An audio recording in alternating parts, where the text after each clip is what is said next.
Doral. We're back in the city con Cristi with another great episode where we're going to continue to meet amazing people that make up the greatest place, you know it, to live, work, learn, and play, Doral. And today my guest is one of our top experts here in the city of Doral from Public Works.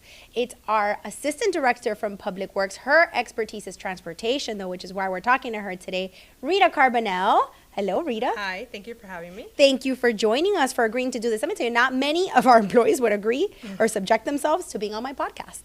But that was the idea of this podcast. It's a place for people to come to get to know what we do in the city of Doral. Not only the great people that work here in our building and at City Hall and for the city and for our residents, but also we want to get to know business owners in the community. We want to get to know residents in our community, activists, leaders. So if you know somebody who you want to recommend to be on our podcast, make sure you send it to us because we're always looking for incredible guests. So Rita, tell me, are you excited? A little nervous, but I'll manage.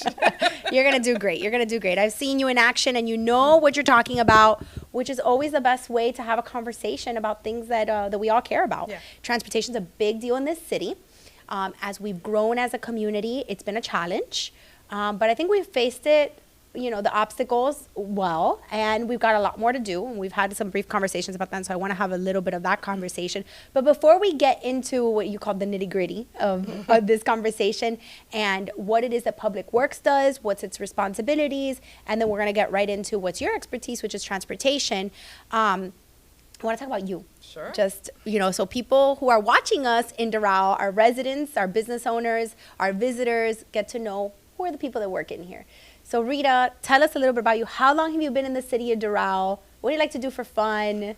How did you get to be our Public Works Assistant Director? So it'll be November, it'll be 11 years. I've been with the city. I've been in this industry for over 20 years. I went to the University of Miami, so I'm a local Miamian, born and raised, West Kendall girl. So you know Doral. You know Miami traffic. I'm going to say Miami, not Doral traffic. It's a regional problem. It's a regional issue. Yeah. So I love what I was able to bring to the table. I came from the private sector, and I felt that a lot of the work that was done was like shelved. And I'm like, I need to help people. I feel like there's a need, and the city was growing, and I'm like, I can make it better. I can make it grow. And so I've been here since, and I've never looked back.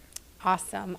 And you've grown in the position because you became the assistant director 2 years ago, about 2 years ago. And before that, you were the transportation manager. Before that, I was a transportation engineer. So the city obviously was very smaller, and like I've actually grown with it. So we've been growing together. And tell us what your responsibilities are. Like, what were your responsibilities as you've grown in the position? So basically, my background is mostly traffic engineering and transportation planning, which sounds the same, but they're slightly different. So traffic engineering is mostly like traffic operations, like stop signs, speed limit signs, things of that nature, getting people to move.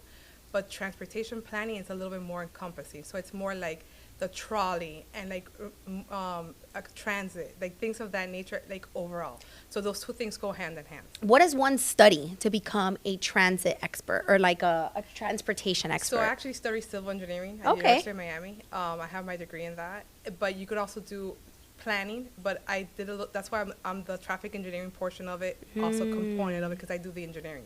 So it's a little bit of both. Oh, very interesting. And did you always want to be in public service, government? Like, what did you, when you decided to, and this is great because there's, you know, students that may be watching or watch our podcast and say, you know, that sounds like an interesting career for me. How did you end up in that role? It was kind of very organic. I've always been a helper by nature, like to help people out, but I actually wanted to study architecture. But then I realized that I'm more of a math nerd. So I numbers. I wanted to go into structures, like doing more like structural, and then that didn't really piqued my interest, and as I was really committed to the civil engineering thing, I fell into traffic and transportation, and here we are.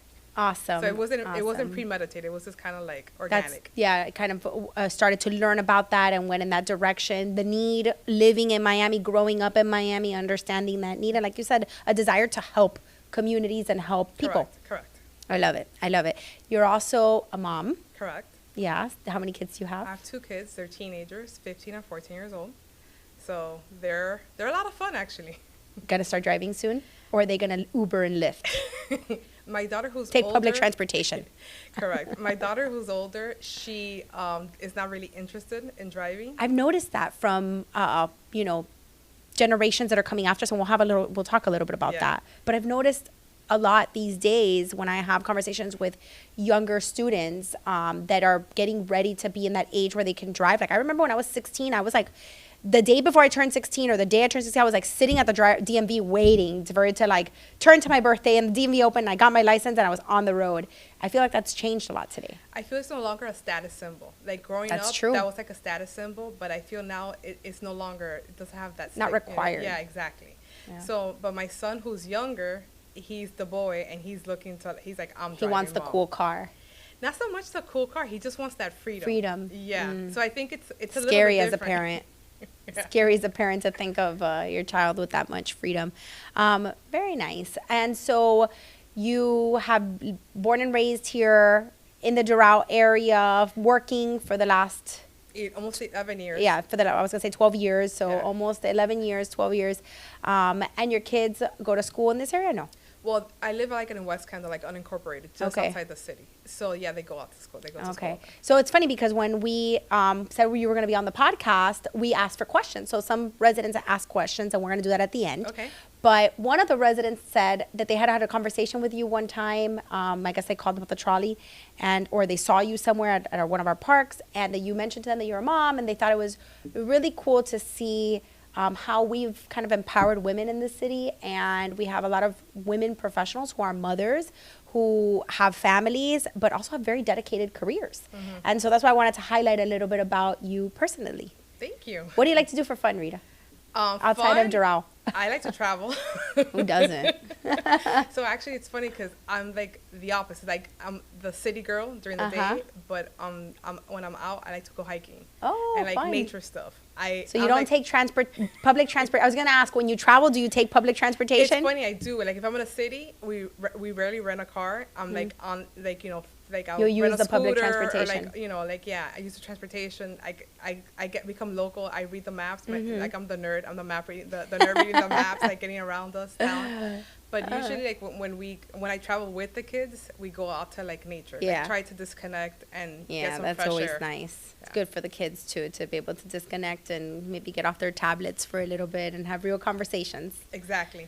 Awesome, Rita. Well, thank you for sharing a little bit about Of you, course. and so that people get to know there's real people who are working within these walls that care about our city, its growth, and about the service that we provide our residents. So let's talk a little bit about transit, public works. Can you give me like a quick overview? And I know, again, your expertise is transit, so we're going to stick to that. But give me a little bit of overview of what public works does for our city, for our residents. What's the responsibility of public works? So when we talk about departments in our city, we have different departments, and I want to highlight each one. And today, thanks to you agreeing to be in the hot seat, we want to hear a little bit about what can residents expect from public works when we talk about the department? Sure. So I think public works is like the backbone of the city. So we work with almost every single department. So like it's almost like all roads lead to Rome. Yeah. All roads lead to public works. Literally.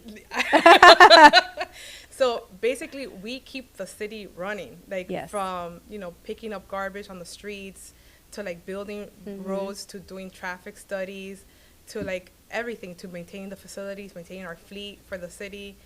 A little bit of everything. So I really do think that we're really essential. We're an essential department. Yeah, definitely. So we have a lot of different branches that people don't even realize.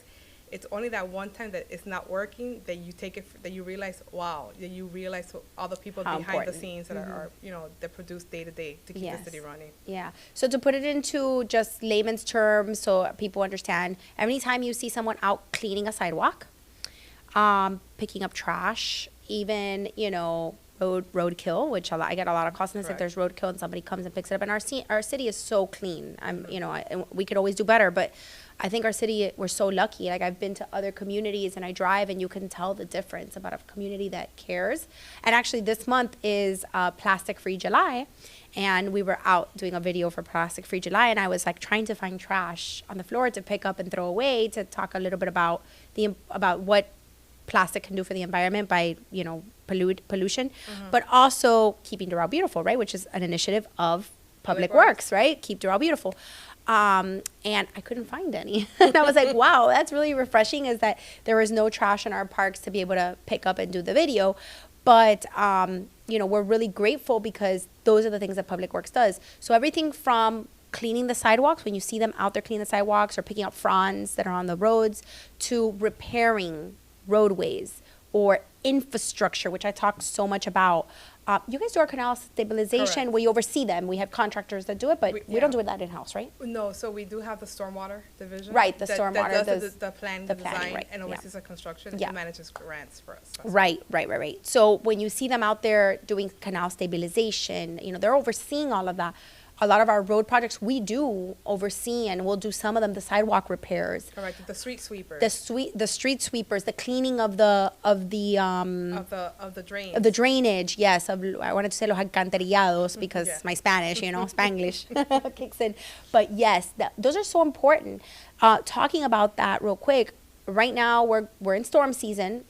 The importance of keeping those clean in your private neighborhoods so that you're ready for storms, super important. The city doesn't come and do that. So make sure you talk to associations about keeping those clean so that your streets don't flood.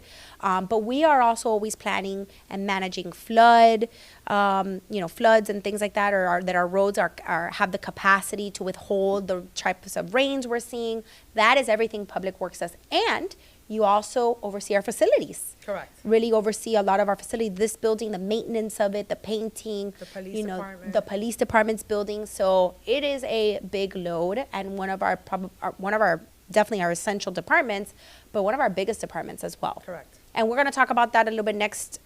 So next month we're going to talk a little bit about budget, and I'm going to have our CFO, and we're going to talk a little bit about how we budget for a city, right? How much our budget, and we'll talk a little bit about Public Works budget, but I won't bore you with those numbers, even though you said you like math. So Public Works is definitely a department that people can count on. What can people do, or where can they reach if they have to report something? So the best thing to do, if it's like an emergency or things of that nature, they could always call us. If it's after hours, we do have a 311. Yes. We check we get notifications every day, and we have a really good turnaround. Sometimes the things don't belong to us. For example, if it's 107th Avenue, like one of the major Yes. corridors or things like that, it belongs to the county. It's like, for example, traffic signals out. If people think it's us, but Yes. it's owned by Miami-Dade County. I'm so glad you brought that up, because that's something I wanted to talk about. So a lot of people think that because it's in Doral, we manage it and we maintain it. Not necessarily always the case.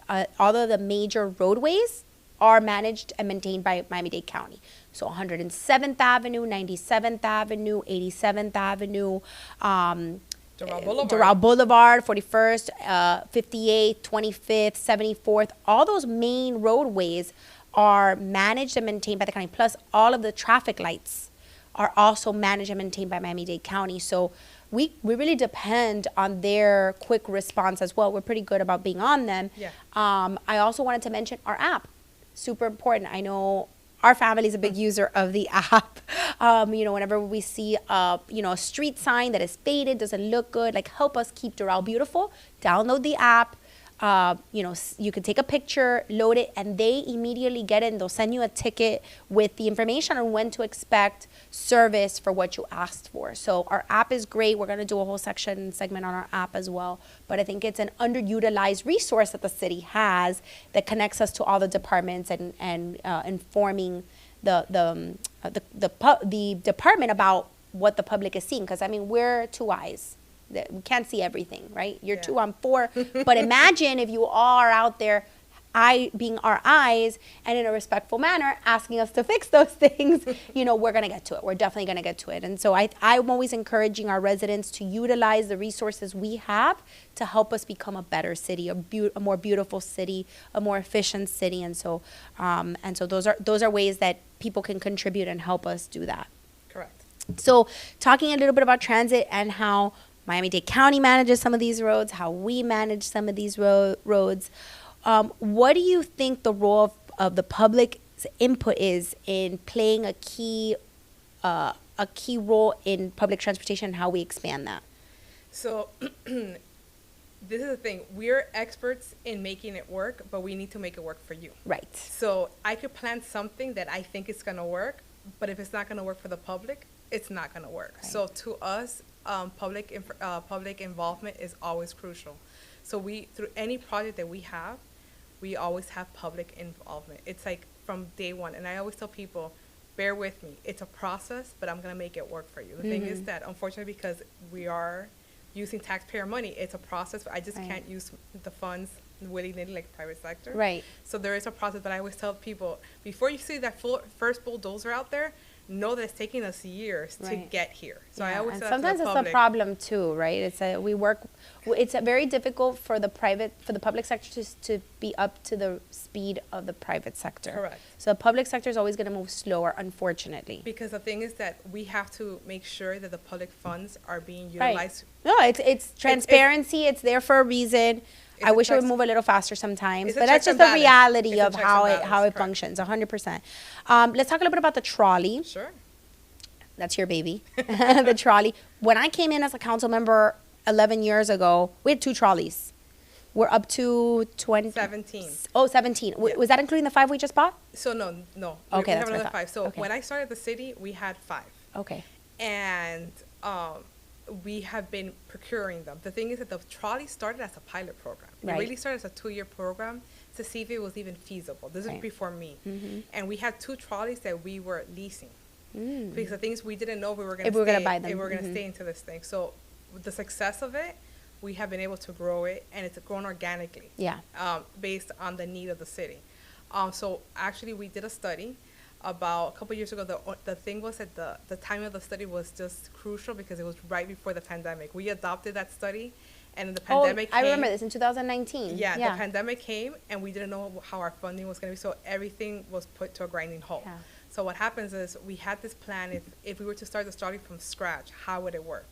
Because we've been growing our routes on an as-needed basis. Right. But sometimes you kind of outgrown. We're not that little city anymore. Well, I think we've totally outgrown it. We've had this conversation briefly. I think we need to redo our routes. We've had this conversation. Yeah. I'm a huge proponent of revisiting how we're circulating the city, because I just don't think it's efficient. Yes. Yeah. I feel like it's like for a tourist instead of for somebody who actually needs to get from point A to point B. Correct. So we actually revamped the whole thing, but because, again, this goes back to your next conversation with the budget, we're trying to see how we can implement that. So we have a little bit of an aging fleet. That's what I was going to say next. We also have a fleet that needs to be replaced because we did buy most of our trolleys, all of our trolleys. They get used. I know. They get used. So what happens is all that kind of was put on a hold because we didn't know what was going to happen because of funding that we get from the county to run our trolley. So what happens is we kind of didn't know, the direction was we didn't know what was going to happen. We were just trying to kind of stay afloat, but now we have to revisit and come up with an improvement to kind of see. We're looking at hybrid versus electric versus gas as part of the process for changing out our fleet. Correct. What's your opinion on that? What's your expertise, I should say? So what happens is a lot of the issues is mostly infrastructure. So since we don't operate the trolley in-house, we have a third party that does our operations. That's the issue, is their ability to provide for that infrastructure. There's also been issues with some of the hybrid vehicles not being as efficient as like a fossil fuel, whether it be diesel or gasoline. And so we don't want to ever strand our passengers. Right. So there is that trade-off. Yeah, I think when we were talking about this at some point, I understood that the reason why electric was so difficult at this time was because the capacity of how much mileage we put in just we would need a lot more. Yeah, so that's one of the things that we are working with our fleet folks to see, like our fleet manager, to see how we can implement this, because there's also grant opportunities for alternative fuel sources for vehicles. I've had a lot of people reach out and be like, you should go all electric. I'm like, I know it sounds beautiful, and I would love to. I mean, my husband drives an electric car. I love it. I think I want an electric car, but we just don't think it's feasible in our family to have 2 electric cars yet, right? It's just because of the infrastructure. Yeah.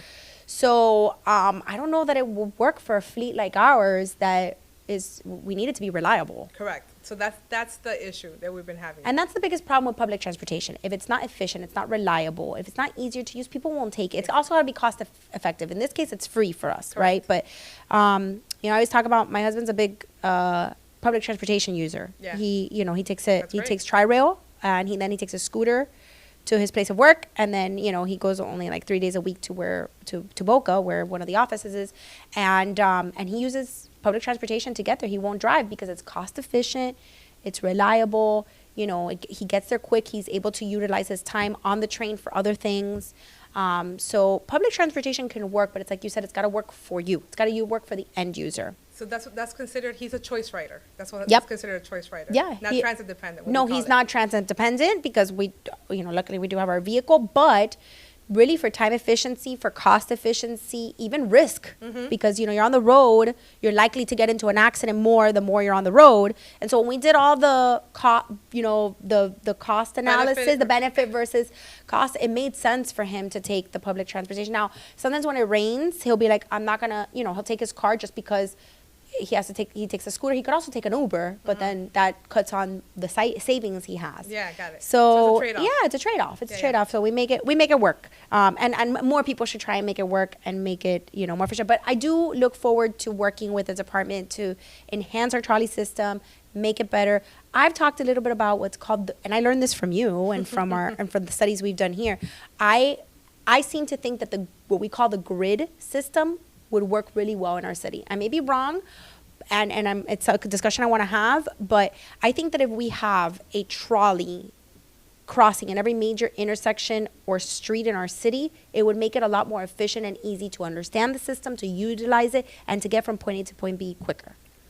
Correct. The issue is that, when we did the study, and not to go into much detail, we took a look at, that was one of the options. Yeah, I remember. And we also took a look at what's called the one-seat ride, because the thing is, there's studies out there that shows that when you change routes, if you have to change routes, you lose ridership, because what happens is you have to wait for the next vehicle. Right. So sometimes there's another theory behind transit. It's called the one-seat ride, basically where the origin destinations are between the two points. So that's another mentality behind. So like from a practicality standpoint, the grid system makes sense because it's easier to read.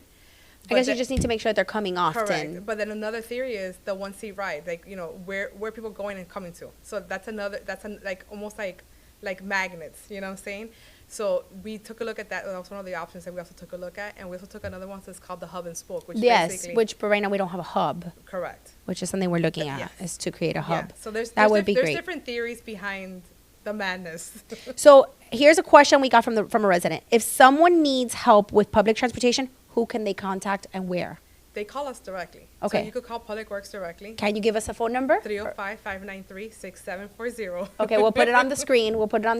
And is there an email that they can reach out to, or a website? They could send us an email directly to publicworks@cityofdoral.com. We all get the emails, and they could call us directly. And we've done like trip advisory. Like we'll tell you, okay, join here, get here. We'll tell you where to go, what time. That's an option for anything like that. What about rideshare programs? So we did Freebie. We've done Freebie, and I know this is going to go out at some point because we're going to look at options, right? I've told you and I've shared with you the complaints I've received from other areas of our community saying, hey, hi, we're over here. We also want some type of rideshare program. Talk to me a little bit about how we've seen the success of those grow in different communities. So again, like everything else in the city, everything has happened as we've grown. So I actually went to an event a couple of years ago, maybe like 6 years ago, and I saw Freebie, in the event. It was called the Emerge, and it's a convention center. And I remember Emerge. I brought it to the city for us to participate originally. It was really, so that's why I saw it. Yeah. And I saw this, I was like, I brought it back. Back then I was a transportation engineer, and I was like, this is something that we could definitely benefit in the downtown Doral area. I see a lot of downtown Doral area people are not going to be moving like their vehicles. We're going to have a lot of people like may dress nice that provide that. So I brought it back.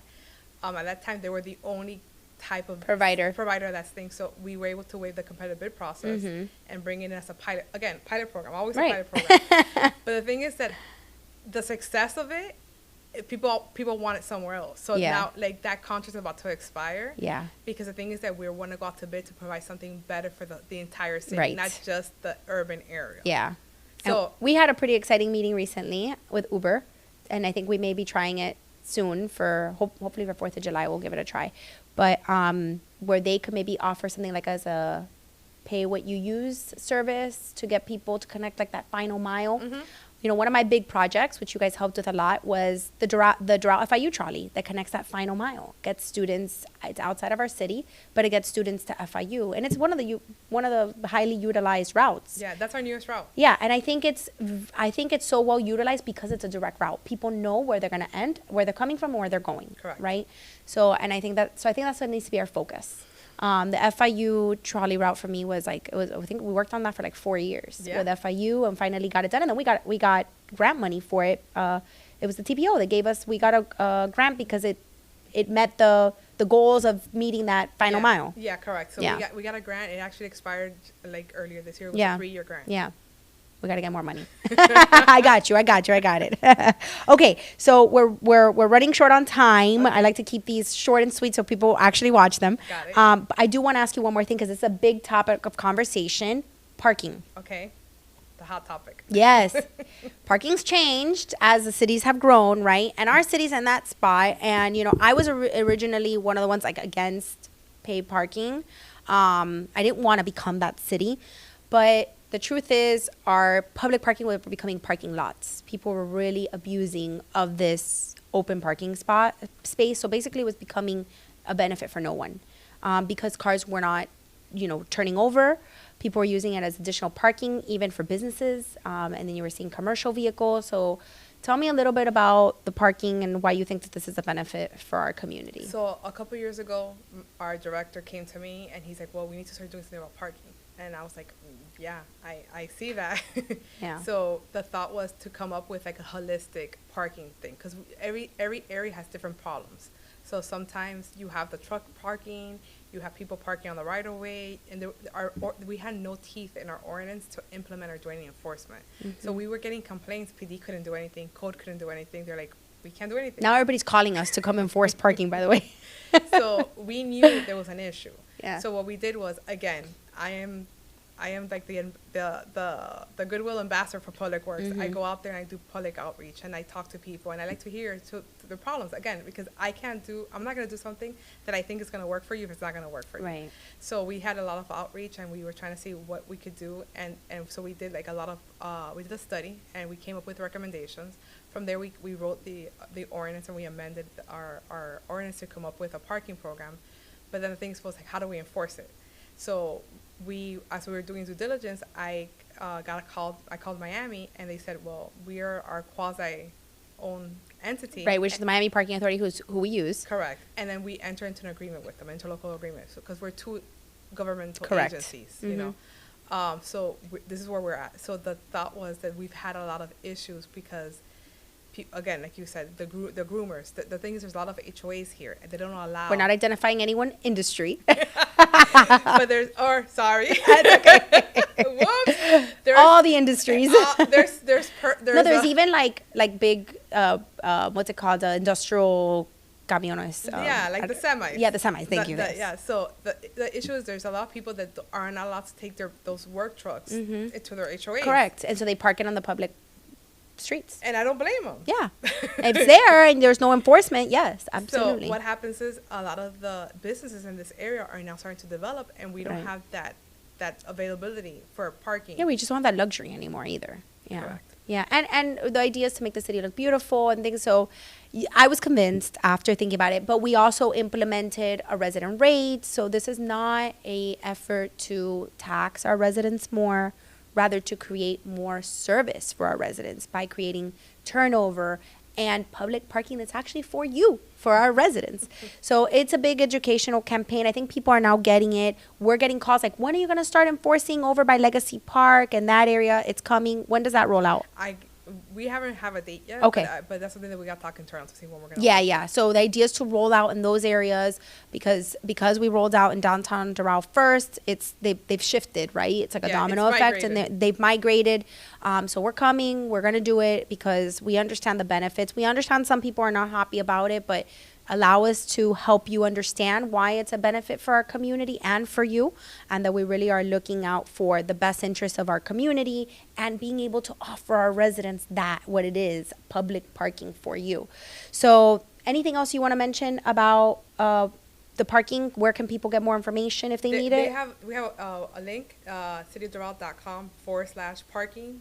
All the information is there. They could also call the Public Works Department or email. Or email me. And I always share with you. all roads lead to Rome. Yeah, all roads lead to Rome. That's going to be Public Works motto. I love it. All roads lead to Public Works. Okay. Before I go into rapid fire questions, I'm going to ask you, is there any new project or initiative Public Works is rolling out that you'd like to share with our community today? So one of the things that we do every 5 years, we do a transportation master plan. Yes. So the thing is, the city is growing so rapidly that the moment we do data collection, it's almost obsolete. Mm-hmm. So what we do is every 5 years, we do data collection in the entire city. We do public workshops to see what people are, their concerns are, and come up with our projects that we're going to do for the next 5 years in terms of capital improvements. Yeah. So participate. That's a big one. That's what we're asking. Correct. Awesome. Thank you, Rita. Anytime. Okay. I got to put my glasses on because I can barely see. I'm going to do fire rapid questions. Ready? I'm going to say 2 words. You got to tell me which one goes with you. Bus or train? Bus. Carpooling or solo driving? Solo driving. Rita! I'm being honest. I'm a loner. I'm an introvert. After all those public workshops I need some downtime. She meant carpooling. Use the rideshare programs, people. That was for me. I'm just kidding. I'm kidding. Bike lanes or dedicated pedestrian paths? Dedicated pedestrian paths. Okay. Electric vehicles, hydrogen fuel cell vehicles. That's a thing? Hydrogen cell fuel. Yeah.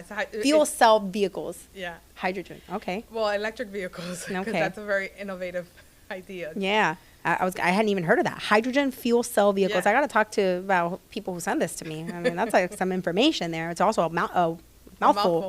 Okay. Road expansions or investment in public transportation? Investment in public transportation. Okay. You need a job, right? So that's like I need both. Okay. Traditional taxis or ride-sharing services like Uber and Lyft? Ride-sharing services. Okay. I like those 2. City bike sharing programs or scooter sharing programs? I want to say bicycle. I'm not that. Why? You said you took scooters when you not for travel. For travel, but not for work. Okay. I'm always in heels. Oh, well, I've done it in heels. Yeah. I don't recommend it to anyone, but yes. Okay.